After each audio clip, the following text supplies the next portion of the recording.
Hi అందరికీ. నేటి కథ నా మొదటి జీతం నాన్న కోసం. శాన్వి తన మొదటి జీతం చేతిలో పట్టుకొని ఇంట్లోకి అడుగుపెట్టింది. నాన్న పాత కుర్చీలో కూర్చొని కళ్ళజోడు సరి చేసుకుంటున్నారు. శాన్వి అచ్చం చిన్నప్పుడులాగా ఆయన ముందు కూర్చొని, నాన్న నాకు జీతం వచ్చింది అంటూ కవర్నిచ్చింది. నాన్న ఆశ్చర్యపోయి, నీ జీతం నాకెందుకమ్మా, నీ భవిష్యత్తుకై ఉపయోగించుకో.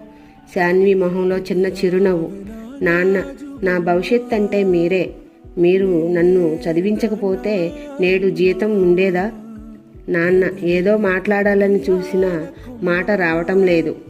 శాన్వి ఆయన చేతిని పట్టుకొని, చిన్నప్పుడు నేను స్కూలుకు వెళ్ళటానికి మీరే కొత్త బట్టలు కొనిపెట్టారు. ఇప్పుడు మీకు కొనిపెట్టే సమయం నాదే అని చెప్పి తన మొదటి జీతంతో కొనిపెట్టిన కొత్త బట్టలు ఆయన ముందు పెట్టింది. నాన్న వాటిని చూసి కళ్ళల్లో నీరు తెచ్చుకున్నారు. ఈ కన్నీరు బట్టల కోసం కాదు శాన్వి, నువ్వు పెద్దయ్యావని ఇంకా నాకు అండగా ఉంటావని తెలిసింది. శాన్వి ఆయన్ని అద్దుకొని, నాన్న నేను ఎంత పెద్దయినా నీ కోసం ఎప్పటికీ నేను చిన్నపిల్లనే.